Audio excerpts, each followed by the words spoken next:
Let's get started and create our first Flask app. Eventually, at the end of this lesson, we'll have created a fan page from The Hobbit. It will be for Thorin and his company of dwarves, as you can see here. Right now though, we just want to get a simple Flask app up and running. This video assumes that you are using our recommended development environment and have already created your new repository. I will start off by installing the Flask framework. To do that, I will type pip3 install Flask, and that will install the framework for us. Once that's installed, I will just clear my terminal. In Flask, the naming convention for our main file to run our application is usually run.py or app.py. For this project, I will just call it run.py by creating a new file using the touch command. Let's open our new file, and the first thing that we need to do is import the Flask class. From Flask, import Flask. The capital F indicates that it's a class name, so it's important to use a capital F here. Next, we need to create an instance of this class. Again, in Flask, the convention is that our variable is called app.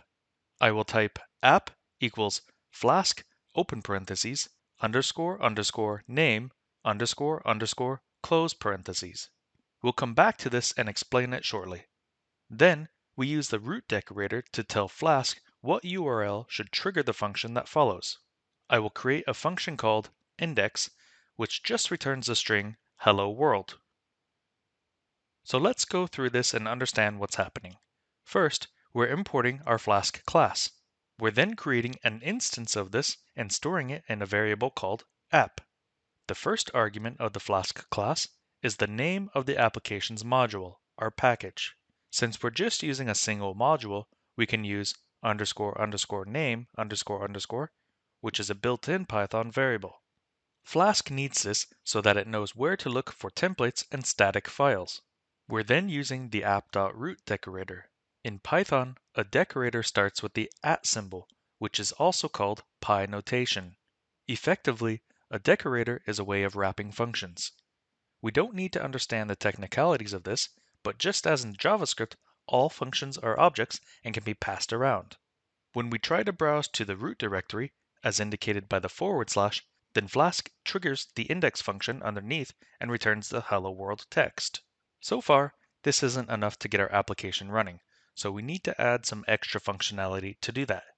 We can import OS from the standard Python library, and then we're going to reference this built-in variable and say that if name is equal to main, both wrapped in double underscores, then we're going to run our app with the following arguments. The host will be set to os.environ.get, open parentheses, the word IP wrapped in quotes, close parentheses. And I will set a default of 0.0.0.0. We're using the OS module from the standard library to get the IP environment variable if it exists, but set a default value if it's not found. It will be the same for port, but this time we're casting it as an integer, and I will set that default to 5000, which is a common port used by Flask. We also need to specify debug equals true, because that will allow us to debug our code much easier during the development stage. The word main, wrapped in double underscores, is the name of the default module in Python. This is the first one that we run, so if it has not been imported, which it won't be, then it's going to be run directly. Then we want to run our app using the arguments that we've passed inside of this statement. I will just save that file, and we can now type python3 run.py in the terminal to start our Flask app. The app is successfully running now, so let me just open the live preview page. As you can see, our hello world text is being returned from our index function.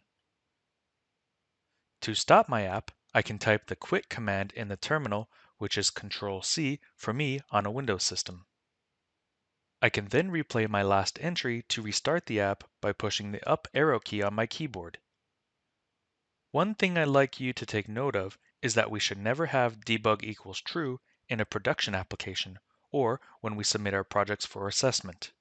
This is very important because having debug equals true can allow arbitrary code to be run, and obviously this is a security flaw. You should only have debug equals true while testing your application in development mode, but change it to debug equals false before you submit your project.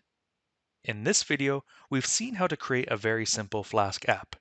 All it does when our index page is called is just return the text "Hello World." This is helpful for showing how a Flask app is put together, but it's not very helpful for showing how to render HTML files. We'll have a look at how to do that in our next video.